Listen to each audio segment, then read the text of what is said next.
It's the last volume. The paper interrupted publication during the war.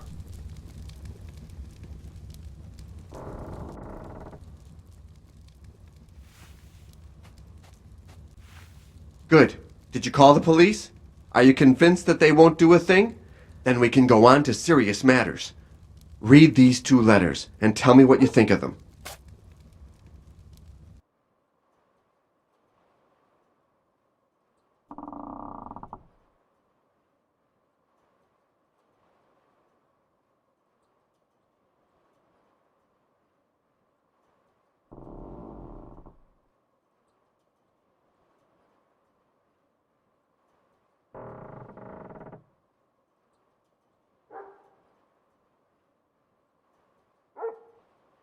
Vampires, hosts. My lord, I must elucidate this sorry affair. Let's subject Stefan Luca to some methodical questioning. The letters you showed me raise a lot of questions. First of all, what exactly does the term vampire signify? Vampire, wampir, upir, upir, brucolacus for the Greeks. Do these words really evoke nothing for you? To tell you the truth, they do. I seem to recall reading something about these, creatures. So, if I understand right, Martha tried to drive them back with a communion host ground into a powder? That's right, with the crumbs from the host. She drew a protective circle. Tell me, was the host consecrated? I suppose so. Did Father Gregoriou know that this sort of activity was going on in his parish? The best would be for you to ask him the question.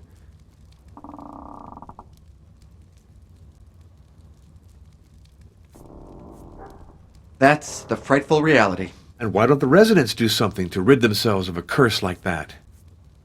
Because they're resigned and submissive. To vanquish evil, you have to be strong. She wasn't that old. Overwork, perhaps? Come on, she was in perfect health. Just before she died, she was still hiking in the mountains. Since the war, we've changed our nationality and our official language. One thing hasn't varied: the ineffectiveness of the police. Worse, I think they've sold out to our enemy. I have reason to believe they wanted to intimidate Martha, or even worse. Yes, we chatted over a glass of Tsuika, our local prune brandy. Janos is a great lad, very cultured, but he has a rare lack of imagination.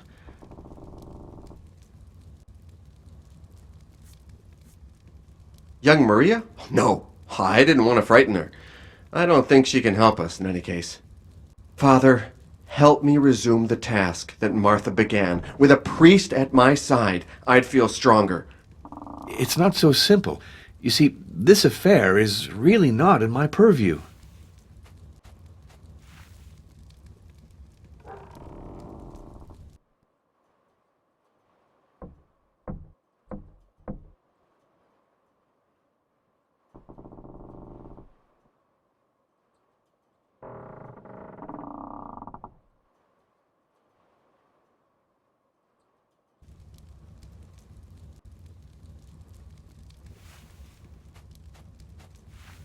Father, help me resume the task that Martha began. With a priest at my side, I'd feel stronger.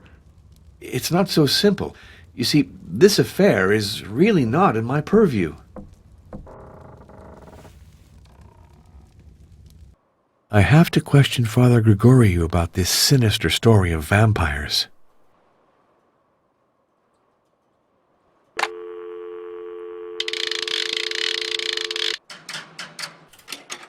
Number, please. Hold the line.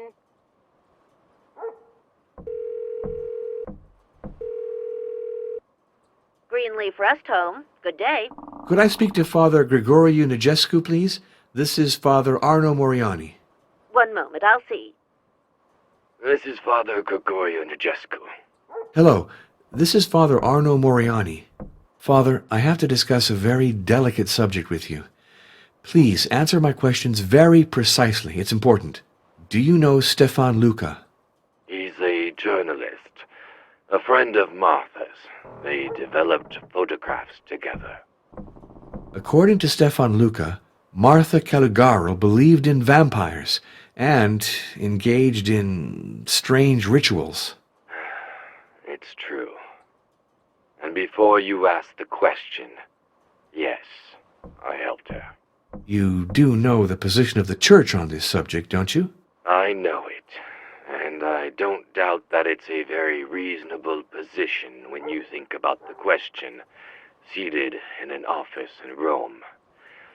But in Vladoviste, the situation is different. Do you want me to tell you how things happened? I went to the dispensary to give extreme unction to Seldrick, a poor child who's wasting away.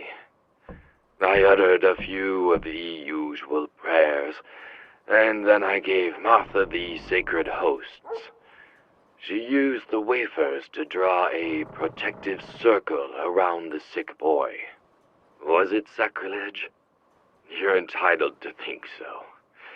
But the child was going to die in spite of the transfusions.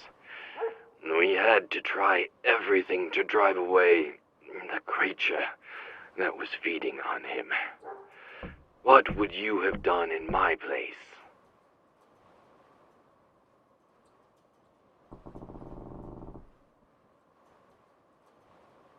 Unfortunately not.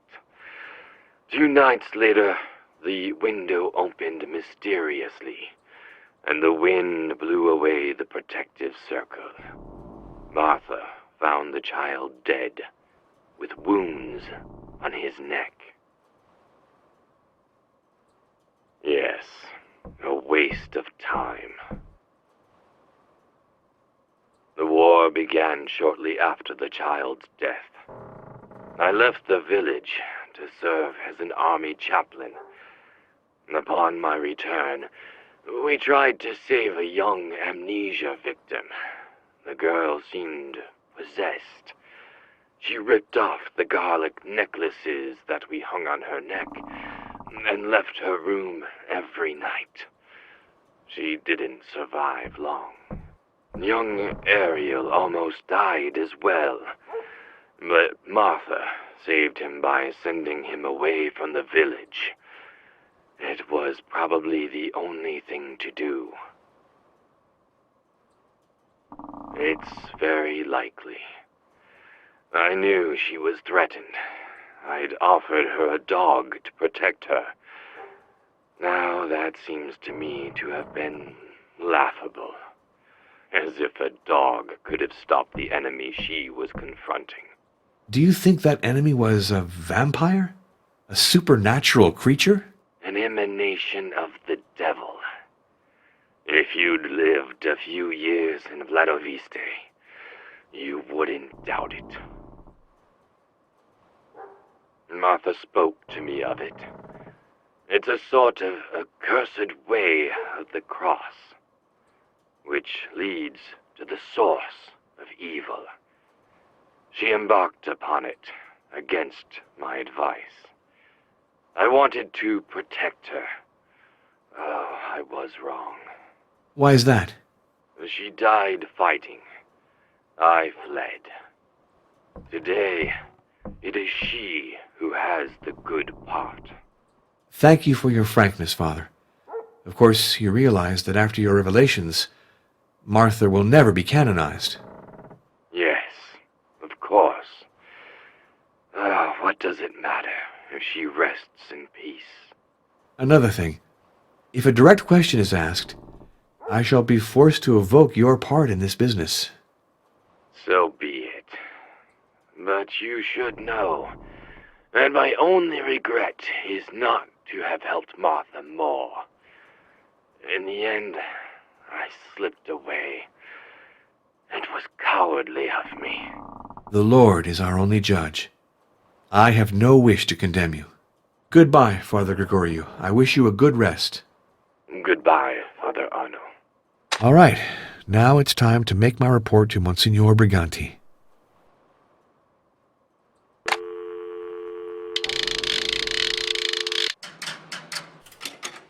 Number, please.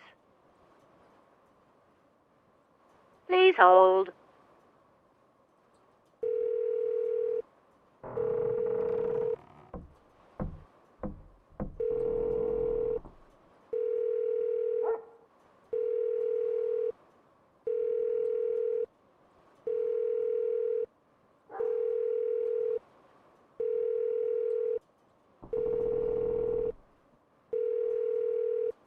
He's not in his office.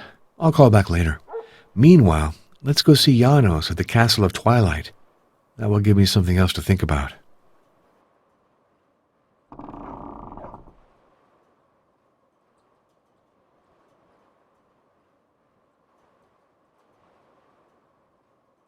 I can't borrow this without permission.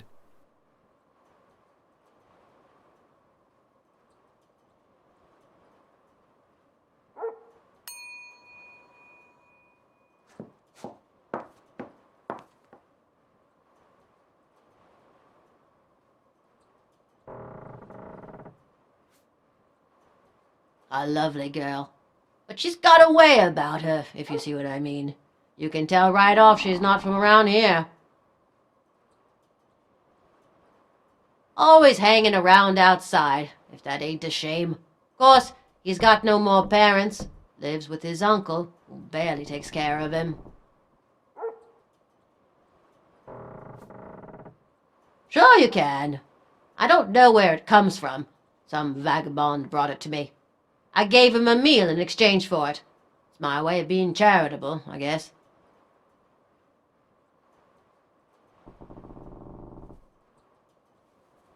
What I think is she killed herself with work. And anyway, she never ate anything. I always knew her thin as a rail even before the war. When you work a lot without eating, then obviously you're gonna... Jesus, Mary, and Joseph, oh, Father, please don't say that. People might think us folks in Vladoviste ain't very proper.